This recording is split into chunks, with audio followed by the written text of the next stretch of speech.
어떤 일이 있다 할지라도, 무슨 일이 있다 할지라도 데드라인을 철저히 지켜주는 것이 되게 중요합니다. 본인의 어떤 능력을 객관적으로 잘 파악을 해야 됩니다. 그렇죠? 두 번째, 호모 아카데미쿠스, 학습하는 인간. 이걸 계속 하셔야 합니다. 시간 관리를 철저하게 효율적으로 만들어야 되는데, 그러려면은 여러분께서 여러분 삶을 적어보십시오. 내 실력이 어디 정점이 있어가지고 사람들이 나를 그냥 알아봐주면 좋겠지만, 그럴 확률은 매우 낮죠. 컨텐츠를 사람들에게 보일 수 있는 그런 채널을 꼭 만드시는 것이 매우 유리합니다. 프리랜서 같은 경우는 수입이 일정치가 않잖아요. 일반 직장인보다 더 투철한 재무적 사고로 당장 눈앞에 있는 돈을 버는 것만 재무적 사고가 있는 것이 아니라, 팀으로 같이 할 수 있다면 자신과 매우 시너지를 낼 수 있는 팀을 꼭 구축하십시오. 여러분께서 프리랜서로서 굳건히 할 수 있기를 응원합니다. 여러분 화이팅! 안녕하세요. 일치월장의 저자 고영성 작가입니다. 여러분 반갑습니다. 오늘 여러분과 함께 나눠볼 강의의 내용은 프리랜서로 살아남는 7가지 방법입니다. 저는 이제 사회생활 할 때 직장 생활은 1년 정도 했고요. 대부분 기간 동안에 프리랜서로 일하거나 사업을 했습니다.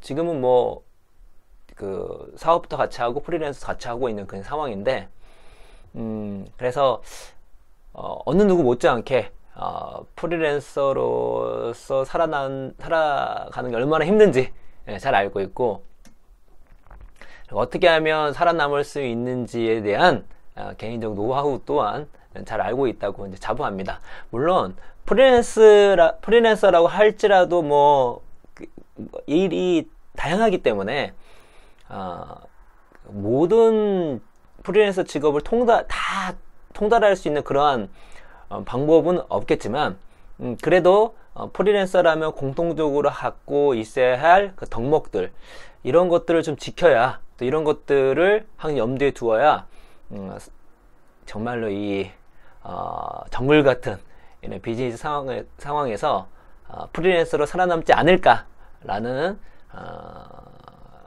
마음으로, 그리고 이왕이면 프리랜서로 좀 지금 살아가고 있는 많은 분들에게 조금이나마 도움을 드리고, 또한 좀 프리랜서를 생각하고 있는 그 직장인이나 취준생 분들에게 작은 팁이 됐으면 좋겠다는 마음으로 오늘 강의를 준비해 봤습니다. 프리랜서로 살아남는 이제 첫 번째 방법은 무엇이냐면 철저한 데드라인 관리입니다. 프리랜서로 살아남기 위해서는 데드라인을 지키는 것이 그야말로 말 그대로 데드라인입니다. 왜냐면 분명 직장 생활에도 매우 중요하겠지만, 직장 생활에서 그래도 데드라인을 지키지 못했을 경우에 넥스트 다음 기회가 좀 주어진 편이에요. 근데 프리랜서에게 만약에 완전히 그 프리랜서 갑이 아닌 이상은 데드라인을 어기게 되면 다음에 계속해서 일을 따오기가 쉽지가 않고 계속 거래하는 것이 쉽지가 않습니다. 그래서 정말 어떤 일이 있다 할지라도, 무슨 일이 있다 할지라도 데드라인을 철저히 지켜주는 것이 되게 중요합니다. 만약 데드라인, 납기를 철저하게 지키고 그것이 누적이 되면 어떤 거래 상대자에 대한 그 신뢰가 쌓이기 때문에 당연히 넥스트가 있을 뿐만 아니라 소개까지 시켜 줄 수 있는 그러한 경우가 생기기 때문에 첫째도 데드라인, 둘째도 데드라인입니다. 근데 데드라인 지키는 것이 쉽지가 않습니다. 물론 데드라인 지키기 위한 그 본인의 어떤 정신력과 의지가 중요하겠지만, 정신력과 의지로는 한계가 있거든요. 그래서 데드라인을 잘 지키기 위해서는 2가지가 필요합니다. 첫 번째로는 경험을 통해서 여러분께서 이제 일을 하면서 본인의 어떤 능력을 객관적으로 잘 파악을 해야 됩니다. 예를 들어 제가 이제 작가잖아요. 저는 책을 쓸 때 분명히 이제 처음에는 일반적으로 독서를 하고, 그리고 특정 주제에 대해서 글을 써야 되겠다 마음을 먹게 되면 관련된 주제의 책을 많이 읽습니다. 그리고 어느 정도 책을 읽고 이제 정리를 한 다음에 이때쯤이면 이제 글을 들어가야 되겠다 할 때 실제로 글을 쓰는 그 기간을 저는 정확하게 알고 있습니다. 예를 들어서 제가 지금 400페이지 글을 본격적으로 쓰기 시작한다면 한 달이면 충분히 가능합니다. 근데 제가 지금 책이 10번째이거든요. 첫 번째 책을 썼을 때에는 400페이지 글을 쓸 때 실제로 독서를 하고 관련된 자료를 읽고 자료를 정리한 다음에 본격적으로 글을 쓸 때 400페이지 글을 쓰기 위해서는 3개월이 필요했습니다. 90일이 필요했어요. 근데 지금은 계속 업그레이드를 해가지고 한 달이면 가능합니다. 이렇게 자기 자신에 대해서 객관적으로 자신의 능력을 측정하게 된다면 데드라인을 설정할 때, 또 납기를 설정할 때 정확하게 설정을 할 수 있는 것이죠. 자기의 능력을 벗어나서 오버를 하거나 또 잘못된 기간을 측정하는 것이 아니라 본인에 대해서 정확하게 알고 있으니까. 그래서 본인이 하는 일에 대해서 딱 어떤 과제가 주어졌을 때 이 일을 해낼 수 있는 기간에 대해서 아주 명확하게 알 필요가 있습니다. 두 번째로는 데드라인을 어느 정도 넉넉하게, 약 한 15%에서 20% 정도는 좀 넉넉하게 잡아두는 것이 필요합니다. 역으로 얘기하면 더 타이트한 데드라인을 잡는 것이죠. 예를 들어서 제가 지금 400페이지짜리 책을 30일이면 쓸 수가 있는데, 실제로 제가 출판사 얘기할 때는 약 40일에서 45일을 얘기합니다. 그리고 저 스스로는 30일에 끝냅니다, 보통. 그러니까 제가 이미 1초월장도 마찬가지였거든요. 제가 1초월장을 초고를 완성하고 나서도 약 일주일 이상의 시간이 남았습니다. 나머지 기간에 조금 이제 여러 가지 빈틈을 보완할 수 있었지만, 기본적으로 제가 이렇게 넉넉하게 잡은 이유는 데드라인을 어기지 않기 위해서입니다. 왜냐면 보통 일이라는 것이 나 혼자만 걸려있는 게 아니라 많은 사람들과 유기적으로 엮여 있어요. 근데 내가 만약 그 납기를 지키지 못하면 이 팀 전체가 다, 혹은 이 일과 관련된 모든 사람들이 피해를 볼 수가 있습니다. 그래서 매우 중요하죠.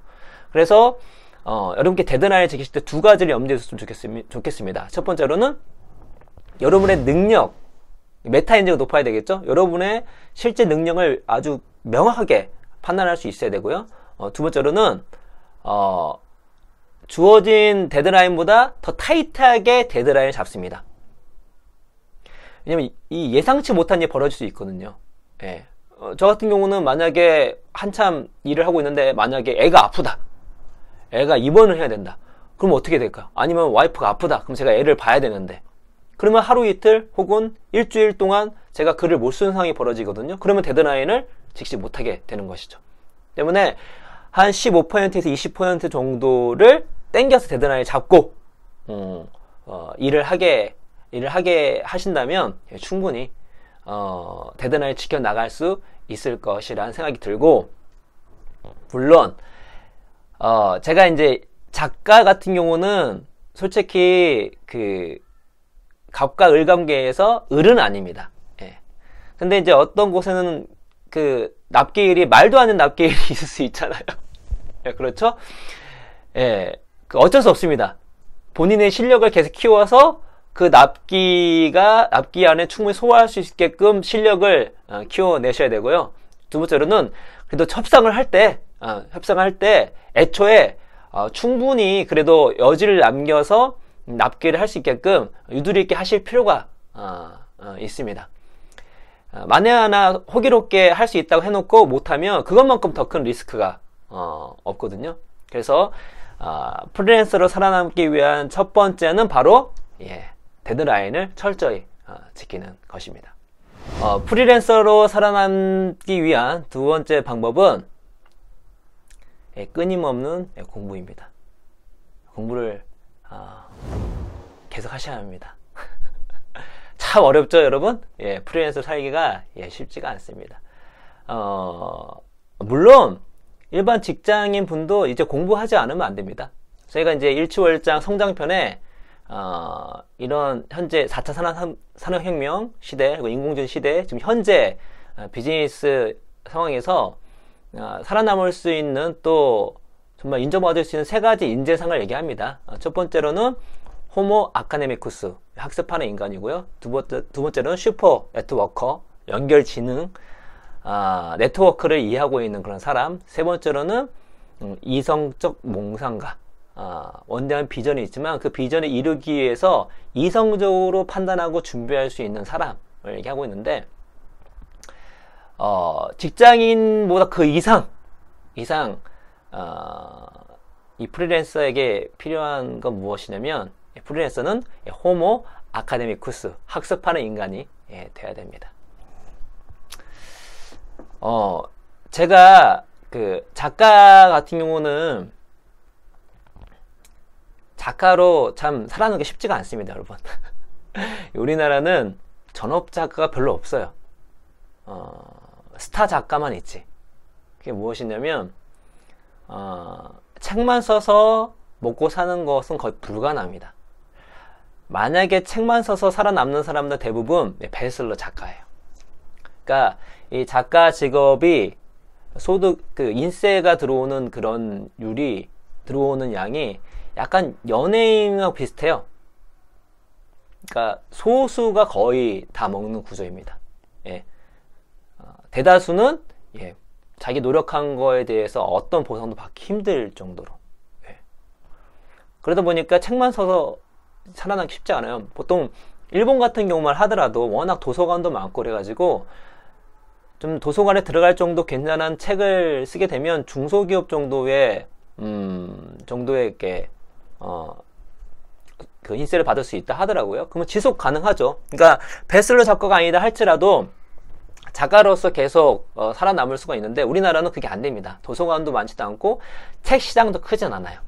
대신 대한민국은 뭐가 있냐면 강의 시장이 매우 큽니다. 그래서 그 작가분들 중에 이제 책으로 이렇게 생계를 유지하기보다 강의로 유지하신 분이 되게 많아요. 강의 수요는 꽤 있다 보니까.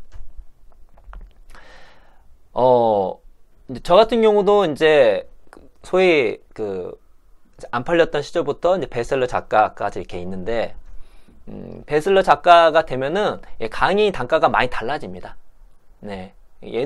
예전에는 또 강의 수요, 그러니까 처음에 인기가 책이 많이 안 팔렸을 때에는 강의를 하기도 쉽지도 않고, 또 강의를 한다 할지라도 별로 강의료가 비싸지가 않아요. 근데 이제 베스트셀러가 되면 강의 수요도 엄청 많아지고, 게다가 강의료도 상당히 이제 뛰게 됩니다. 근데 이제 작가는 책을 써서 책을 내는데 결과가 어떻게 될지 모르잖아요. 그러니까 1년 동안 혹은 2년 동안 열심히 썼는데 폭삭 망할 수도 있는 겁니다. 근데 강의는 미리 이제 얘기만 되면 따박따박 돈이 들어오잖아요. 현금이 들어와요. 때문에 항상 불확실성에 있는 작가들은 강의가 있으면 강의를 매년 선호하게 되죠. 돈을 따박따박 내가 갈 때만큼 주니까. 그렇죠? 저 같은 경우도 베스트셀러 작가가 되고 나서 정말 많은 이제 강의 요청이 들어왔고, 강의료도 많이 이렇게 뛰었습니다. 근데, 저는 강의를 생각보다 오픈 강의를 많이 가지는 않는 편입니다. 분명히 뭐 제가 이렇게 막 돌아다니는 거를 좋아하는 스타일이 아닌 것도 하지만, 그래도 돈 주면 좋잖아요. 제가 올해 포기한 강의료만 상당하거든요. 그 이유가 있습니다. 제가 왜 그 과분한 감사하게 받을 수 있는 강의를 포기하고 강의를 잘 다니지 않을까요? 강의를 계속 다니면 독서하는 시간이 많이 줄어듭니다. 공부하는 시간이 줄어들어요. 그러면 그 당시에 저한테 강의료가 따박따박 들어오겠지만, 저는 공부하는 양이 현재 줄기 때문에 나중에 책을 쓸 수 있는 능력이나 여력이나 텀이, 그러니까 능력이나 여력도 약해질 뿐만 아니라 텀도 길어지는 거죠. 이게 많은 그 작가 중에 망가지는, 베스트셀러 작가 중에 망가지는 케이스가 그겁니다. 그러니까 베스트셀러 작가 되면 강의 수요가 많아지고 강의를 많이 하게 되면 돈이 들어오는데, 후속타가 강의를 계속 하게 되면 강의만 뛰면 공부를 잘 못하거든요. 제대로 할 수가 없습니다. 예. 이동도 많이 해야 되고 그러니까. 그러면 아는 게 적어지게 되고, 또 내공도 떨어지게 되고, 또 책을 쓸 자료도 부족하기 때문에 그 다음 책이 늦어지거나 다음 책을 낸다 하더라도 전작에 비해서 수준이 많이 떨어지는, 좀 매우 실망스러운 그러한 책을 낼 가능성이 높습니다. 그렇게 되면 지금 당장은 좋은 것 같아도 나중에 작가로서의 명성은 이제 떨어지게 되는 것이죠. 그래서 어떤 프리랜서를 한다 할지라도 정말 공부를 게을리 하지 않으면 안 됩니다. 공부를 게을리 하면 안 됩니다. 계속 열심히 공부를 하셔야 돼요. 자신에 관련된 분야에 대해서 계속 시간을 내서 공부를 하셔야 되고, 처음에야 일거리가 없어서 무조건 다 받아야 되겠지만, 어느 정도 뭔가 일거리를 받는데 발전이 없는 계속 내가 일을 하고 있다면, 예, 그것도 시간 조절을 통해서 내가 공부할 수 있는 시간을 확보하는 것이 중요합니다. 그래서 공부를 해서 내가 레벨업을 시켜서, 예, 나중에 일을 받을 때 더 높은 어떤 돈으로 또 더 높은 대우를 받을 수 있게끔 만드는 게 되게 중요하지, 만약 공부하지 않고 그냥 주어진 대로만 하게 된다면, 예, 나중에 이제 발전이 없거나 망가질 수가 있습니다. 물론 어떤 일은 그냥 그 일을 함으로써 경력도 쌓이고, 게다가 그 일을 하는 자체가 플러스 알파가, 어떤 실력적 플러스 알파가 되는 일도 있습니다. 그런다 할지라도 대부분의 일들은 평소에 공부를 하면 할수록 계속 자기 실력이 또 업그레이드 되는 것이니까, 항상 공부를 게을리 하지 않고 자신을 계속 업그레이드 하는 것에 항상 상기하고 그렇게 공부를 해 나가신다면 프리랜서로서 살아남을 뿐만 아니라 계속 성장하는 프리랜서로서 대우를 받을 수 있을 거라는 생각이 듭니다. 그래서 자기 관련된 분야에 대한 독서, 또 스킬 연마, 또 강의 듣기, 또 다른 어떤 전문가들과의 어떤 대화, 상담, 또 멘토링 받는달지, 이러한 다양한 활동들을 게을리하지 않는 것이 중요하다. 그래서 프리랜서로 살아남는 두 번째 방법은 호모 아카데미 쿠스, 일주일에 나오는 호모 아카데미 쿠스처럼 항상 학습하는 인간이 돼야 된다. 프리랜서로 살아남는 세 번째 방법은 효율적인 시간 관리입니다. 예, 시간 관리 잘 해야 됩니다. 왜냐면 조직에 있지 않기 때문에, 내가 어느 조직에 있으면 조직에는 그 타임 테이블이 정해졌잖아요. 출퇴근 시간은 정해졌고 그 룰대로 따르면 됩니다. 그러나 프리랜서는 본인이 모든 시간을 스스로 관리를 하고 제어를 하고 효율적으로 만들어야 돼요. 예. 그럼 어떻게 하면 좋을까요? 예, 감으로 하면 안 됩니다. 그냥 감으로 시간 관리하면 안 돼요. 예, 철저히 적습니다. 철저히 적습니다. 어떻게 적냐면, 제가 이제 완공께도 말씀드렸던 건데, 저희 이제 공저자이신 신현주 박사님께서 개발한 방법입니다. 데일리 리포트라고. 예. 여러분께서 하루의 삶을 24시간이잖아요. 1시간 단위로 나눠가지고 무슨 일을 했는지 적습니다. 그리고 그 하는 것이 얼마나 밀도 있는 시간이었는지 상중하로 나눕니다. 그렇게 자신의 삶을 이렇게 적어 보시잖아요. 그럼 어떤 일이 벌어지냐면, 내가 시간 관리를 어떻게 하고 있었구나를 아주 적나라하게 알 수가 있습니다. 예. 자신의 모습을 적나라하게 봤기 때문에 반성적 사고가 생기고, 예, 그거를 토대로 여러분의 시간 관리를 할 수가 있는 것입니다. 예. 이 에피소드 한 말씀 드린 적이 있었는데, 완벽 공부법 강의를 해드릴 때도 한 말씀 드렸는데, 하버드 교육학 대학원생이 신현준 박사님한테 이렇게 질문을 했어요. 어떤 질문을 했냐면, 시간이 정말 너무 없습니다. 어떻게 해야 될까요? 그 질문을 한 거예요. 공부할 양이 너무 많다는 거죠. 그래서 신현준 박사님이 얘기했어요. 한번 데일리 리포트 한번 적어봐라 했더니, 처음에는 그 대학원생이 그 안에도 안다는 거예요. 자기가 자기 삶을 워낙 그 반복적으로 살고 있기 때문에 정확하게 파악하고 있다고 얘기하는 겁니다. 그건 소용없을 거라고 얘기하는 겁니다. 그랬더니 신현준 박사님이 그래도 한번 해봐라고 얘기합니다. 그래서 알았다고 해가지고 되게 별로 이렇게 제대로 된 그 멘토링 못 받았다 생각했겠죠. 그래도 이제 얘기했으니까 이제 그 데일리 리포트를 한번 적어봤다고 합니다. 근데 얼마 전 시간 지난 후에 바로 신현준 박사님한테 연락이 온 거예요. 정말 감사하다고. 자기가 그렇게 유튜브를 많이 본지 몰랐대요. 네. 그래서 자기가 버린 시간이 의외로 많다는 걸 이제 알게 됐다고 합니다. 그래서 시간 관리를 다시 이렇게 했던 거죠. 그래서 프리랜서로 살아남기 위해서는 시간 관리를 철저하게 효율적으로 만들어야 되는데, 그러려면은 여러분께서 여러분 삶을 적어 보십시오. 데일리 리포트. 그래서 그거를 놓고 여러분의 시간을 정해 보는 것입니다. 내가 이런 시간은 이렇게 쓰고, 이거는 내가 비효율적으로 했으니까 효율적으로 바꾸고, 이 시간은 내가 충분히 활용할 수 있는 시간을 공부할 수 있고, 또 다른 무언가를 할 수 있는 시간인데 그렇지 못했구나 라는 것들을 이제 알 수 있는 거죠. 프리랜서 살아남는 이제 네 번째 방법은 대인관계를 소홀히 하지 말아입니다. 네. 사람 대인관계 하기 싫어서 그 조직생활 하기 싫어서 프리랜서를 생각하고 계신 분들도 계시겠지만, 또 프리랜서만큼 대인관계가 중요한 사람이 없습니다. 왜냐면 물론 내 실력을 통해서도 어떤 일이 있을 수 있지만, 또 많은 부분이 나와 관계된 사람을 통해서, 또 그 사람이 추천을 통해서 일거리가 올 때가 되게 많거든요. 대인관계를 정말 소홀히 여기면 안 됩니다.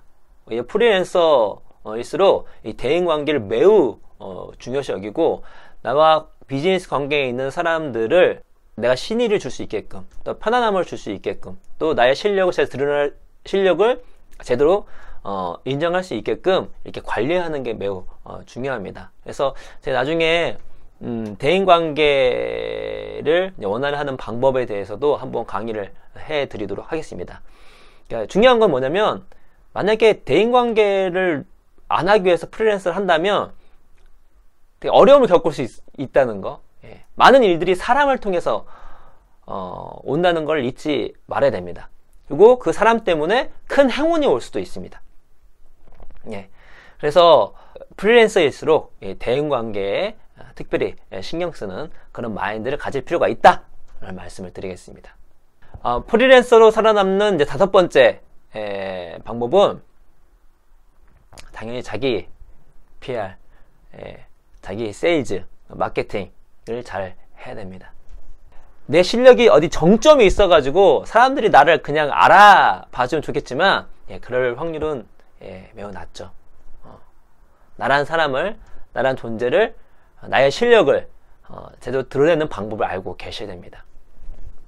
그래서 마케팅, 세일즈 능력이 매우 중요하죠.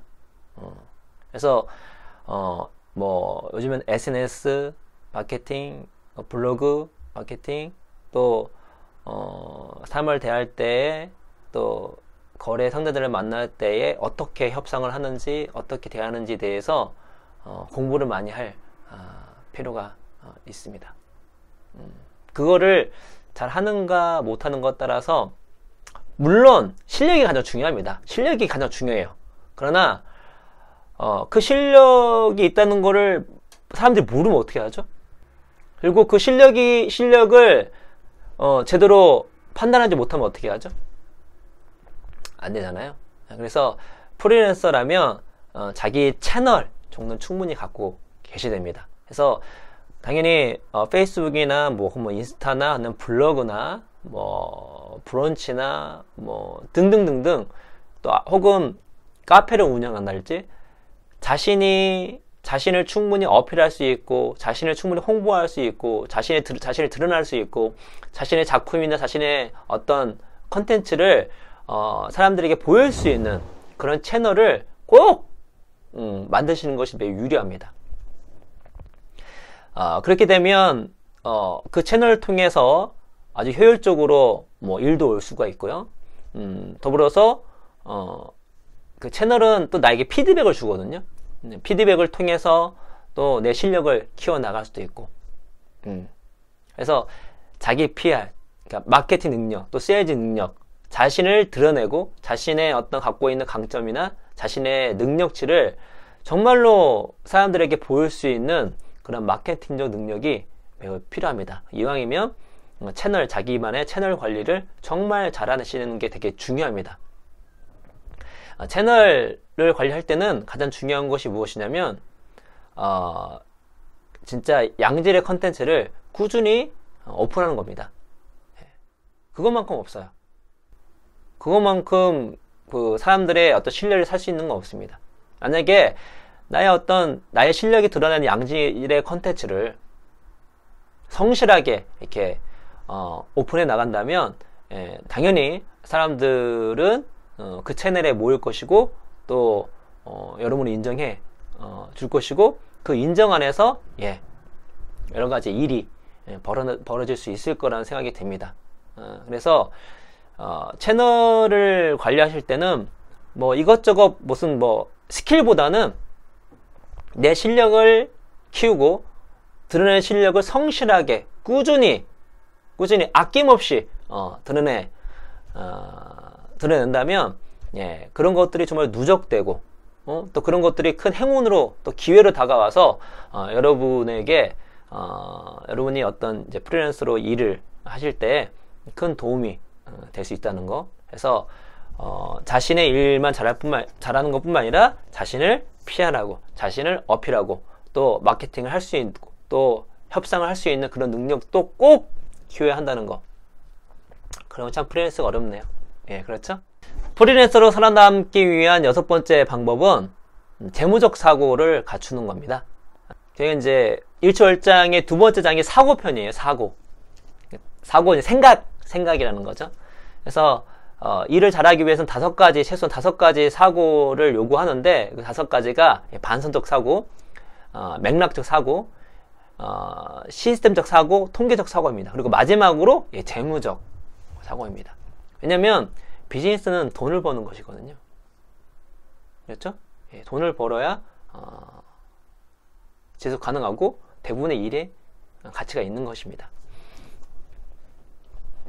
그런데 프리랜서 같은 경우는 수입이 일정치가 않잖아요. 일정치가 않기 때문에 일반 직장인보다 더 투철한 재무적 사고로 관리를 해 줘야 합니다. 그러니까 매달 정확하게 돈이 들어오는 게 아니잖아요. 그러니까 직장인보다 더 보수적으로 재무 관리를 하시는 게 되게 중요하고요. 그러니까 뭐 이거는 개인차가 있지만 본인 이제 그 프리랜서로 돈을 버실 때 여러 가지 뭐 서브로 뭐 주식 투자도 할 수 있고, 요즘에 비트코인도 있잖아요. 왜냐면 비트코인은 막 올라오고 있잖아요. 그리고 지금은 아니지만 한동안 뭐 신라젠부터 해가지고 다양한 또 주식이 막 올라오고 있잖아요. 그런 곳에 이렇게 정신을 팔기보다 여러분이 만약에 돈이 많으시면 상관없습니다. 그러면은 여러분 이제 편한 대로 이렇게 하셔도 됩니다. 어차피 돈이 많으면 자산 관리 여러 가지 해야 되거든요. 그렇지가 않다면 매우 보수적으로 최대한 저축을 하는 게 중요합니다. 그러니까 재테크의 첫 번째는 뭔지 아십니까? 원금을 늘리는 거예요. 수익률을 생각하는 게 아닙니다. 원금을 늘리는 거예요. 저축을 하시는데, 그럼 저축을 하기 위해서 최고의 방법은 뭔지 아십니까? 참 안타까운데 이런 말씀 드리면 안타깝습니다. 지출을 통제하는 겁니다. 그러니까 내가 뭐 1% 이자 더 받네, 뭐 수익률이 뭐 2% 더 있네, 그런 거보다 지출을 한번 제대로 통제를 하면 그것만큼 나에게 높은 수익률을 주는 게 없습니다. 그래서 일반 이제 사회초년생이나 또 이렇게 프리랜서 하시는 분들, 뭐 직장인도 마찬가지고 처음에 재테크를 할 때는 철저하게 내가 내 생활 가운데 줄일 수 있는 부분이 무엇인가를 생각하는 겁니다. 저축을 늘리는 거죠. 근데 프리랜서는 직장인보다 예측 불가능한 상황이 더 많으니까 더 보수적으로 가는 것이 중요합니다. 그래서 여러분이 원하시는 일정 수준의 돈을 벌기까지는 철저하게 지출 통제를 하면서 원금을 불리는 방식으로 계속 나가는 것입니다. 물론 뿐만 아니라 나중에 이제 여러분이 일을 하실 때 여러분의 실력에 맞춰서 단가를 결정하는 것도 매우 중요해요. 작가라면은 뭐 인세랄지, 또 강의를 할 때는 강의료랄지, 그런 것들을 협상을 잘 이렇게 해서 여러분의 가치에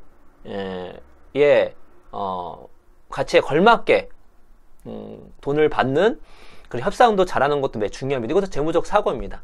그러니까 강의료 같은 경우도 한번 딱 설정해 놓는데, 만약에 이제 그 아래로 막 계속 가다 보면은 또 이제 다시 그 금액을 조절하기가 쉽지가 않거든요. 그래서 내 실력과 내 시장 상황에 맞게끔 나의 어떤 가치를 스스로 잘 정립해 나가는 것도 재무적 사고 중에 하나입니다. 재무적 사고는 단순하게 또 이게 눈앞에 보이는 그 돈만 모으는 것만 중요한 게 아니라 때로는 나를 위해서 투자하는 것도 중요합니다. 만약에 내가 더 업그레이드 하기 위해서 이것저것 요거에 대해서 뭐 강의를 듣거나 돈을 들여야 된다면, 아니면 제가 처음에 공부를 했던 것처럼 강의가 들어오지만 받지 않는 것처럼 장기적 안목을 갖는 것도 매우 중요합니다. 그러니까 이버 전전을 위해서 지금은 돈을 조금 덜 벌더라도 또 공부를 하거나, 아니면 그 강의를 듣거나 스킬을 올리거나, 그런 시간도 필요한 것이죠. 물론 그게 기회비용을 날리는 거겠지만 더 장기적으로 보면 나중에 더 큰 걸 얻기 위해서 준비하는 기간이 될 수가 있으니까, 이런 것도 모두 다 재무적 사고에 포함됩니다. 당장 눈앞에 있는 돈을 버는 것만 재무적 사고가 있는 것이 아니라. 그렇죠? 그래서 프리랜서라면 더 보수적으로 재테크도 하셔야 되고, 그리고 여러분의 그 가치를 아주 협상할 때 명확하게 제시하는 것도 되게 중요하고, 그렇게 시장을 형성시키는 것도 여러분 능력입니다. 그렇고, 세 번째로는 때로는 단기적 이익에 매몰되는 것이 아니라 장기적 안목에서 이익을 포기할 줄도 알고, 그러한 장기적 안목을 갖고 있는 재무적 사고가 필요합니다. 직장인보다 훨씬 더 철저하게 필요하다는 거 말씀드리겠습니다. 프리랜서로 살아남는 이제 7번째, 마지막 건 뭐냐면 독고다이로 하지 마십시오. 그러니까 내가 어떤 일은 독고다이로 할 수 있습니다. 만약에 팀을 꾸릴 수 있으면 무조건 팀을 꾸리는 것이 좋습니다. 어떤 일이든 혼자 잘할 수 있는 일이 있지만, 많은 연구를 보면은, 특히나 저희가 이제 조직편에 나오는데, 많은 연구를 보면 이제는 혼자서 뭔가 약간 혼자서 최고 수준의 퍼포먼스를 낼 수 있는 것들은 거의 이제 사라지고 있습니다. 많은 부분이 팀 단위로 이루어지고 있고, 팀으로 무언가를 했을 때의 퍼포먼스가 훨씬 더 개인이 어떤 좀 범접할 수 없는, 왜냐면 팀을 잘 꾸리면 시너지가 일어나거든요. 1 더하기 1이 2가 되는 것이 아니라 1 더하기 1이 11이 돼버립니다. 그러니까 혼자는 감당이 안 되는 거죠, 이 팀한테는. 저도 지금 제 책을 공저로 하고 있거든요. 엄청난 시너지를 제가 보고 있습니다. 같이 신현주 박사님과 함께 책을 썼기 때문에 책 퀄리티도 높아질 뿐만 아니라, 저도 이 책을 대해서 다양하게 마케팅도 해야 되고, 또 홍보도 해야 되고, 또 저는 이 책을 당연히 제 작가이기 때문에 책을 팔아서 돈을 벌어야 되겠지만 더불어서 이 책을 통해서 단순히 제가 생계를 유지하는 뿐만 아니라 독자분들에게 정말 이 책이 유익이 됐으면 좋겠다는 되게 큰 포부가 있거든요. 그러니까 이 책이 일처월장이고 일을 잘하기 위해 8가지 원리인데 정말로 이 책을 읽는 그 독자분들은 일을 잘했으면 좋겠습니다. 게다가 여기 다양한 조직 문화가 나오거든요. 우리나라의 개떡 같은 조직 문화가 좀 바뀌었으면 좋겠어요.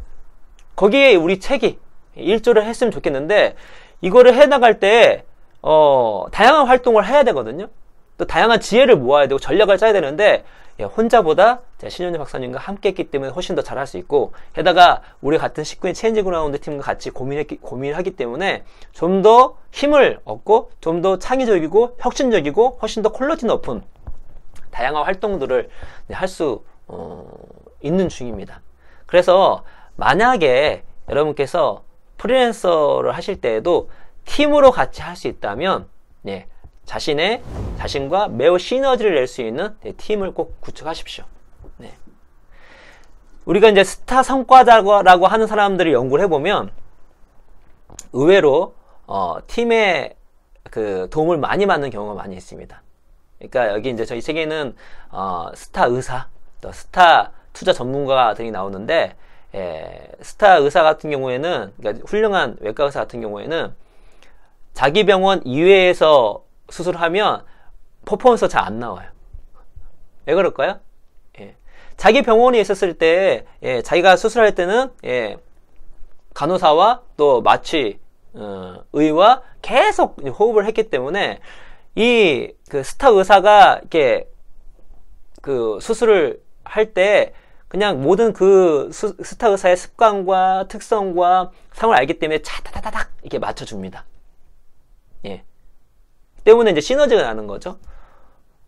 스타 성과자도 마찬가지입니다. 그러니까 스타 그 투자자도 마찬가지입니다.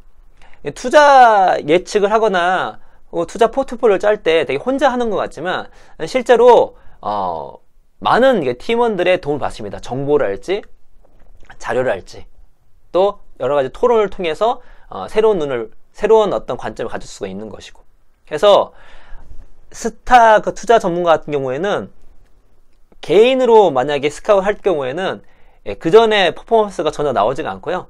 팀 단위로 스카웃 했을 때 퍼포먼스가 나온다고 합니다. 다시 말해서 프리랜서로 독고다이로 갈 생각하지 마시고 만약에 팀을 꾸려서 함께 할 수가 있다면 무조건 함께 하십시오. 물론 단박에 한 번에 나와 시너지를 확 낼 수 있는 사람을 만나는 게 쉽지 않겠지만 한 번, 두 번, 세 번, 네 번 이렇게 팀 단위로 무언가를 시도를 많이 해보신다면 정말 시너지가 낼 수 있는 그런 사람을 만날 수가 있을 것입니다. 그러면 그 사람과 같이 하게 되면 1 더하기 1이 2가 아니라 11 그 이상이 되는 시너지를 맛볼 수 있을 것입니다.